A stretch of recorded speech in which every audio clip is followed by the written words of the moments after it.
21 government of Guam agencies are under active civil and criminal investigation by the Guam Attorney General's office. This revealed in a leaked confidential document that outlines why AG Doug Moylan and his attorneys will not be providing legal services for those GovGuam entities, at least temporarily. The move comes after the AG was disqualified from ongoing Public Health and Transit Authority corruption cases for a potential conflict of interest. The defense counsel arguing it's an ethical violation for the AG to prosecute GovGuam officials that his office provided legal counsel for. Now it's up to the Superior Court of Guam to answer this legal question. Meantime, those 21 departments will now have to find independent counsel, leaving taxpayers to foot the bill. Lieutenant Governor Josh Tenoro calling this decision a big crisis, as the AG is also refusing to sign documents including critical government procurement contracts. It is a big crisis, I'll tell you that. Already, I'll tell you one contract that wasn't able to get signed was a contract that was for adult daycare services in Dededo. That is a specialized facility that is meant for Alzheimer's patients.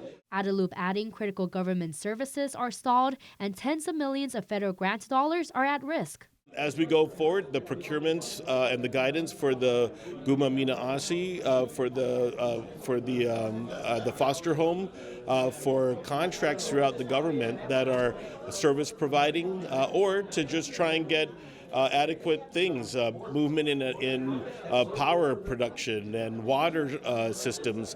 Those are all basically right now on hold. When asked if GovGuam can afford to secure independent counsel, I mean, every agency has different budgets, and so it's going to be a case-by-case basis. There isn't, and I'll tell you right now, this is a very active issue and changing by the hour. So I would say that you just have to wait and see over the next few days what the impact's going to be. We try and minimize it. But should taxpayers be the ones footing the bill? Adelup says that's the cost of doing business. Well, taxpayers have to fund the bill. They're paying for attorneys at the Attorney General's office. They have to pay for legal requirements. That's a cost of doing business. There's no other mechanism but for the government funds to be utilized. Again, until the courts can resolve the issue, the AG's office will not be providing any legal services to those 21 GovGuam entities under investigation, to include the governor's office. Are you aware that the Office of the Governor is also under investigation? Well, we're listed on there, so I guess, I don't think I could comment on prosecution since that's the job of the Attorney General's office.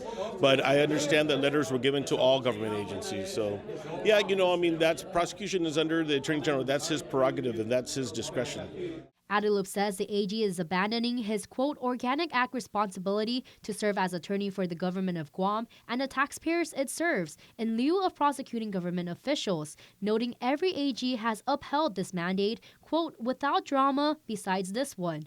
Meantime, the legislature is also taking the issue seriously. Speaker Therese Terlahi calling senators for an emergency session next Wednesday, calling this a threat to the welfare to the people of Guam. Mitsuki Hariyama, KUAM News.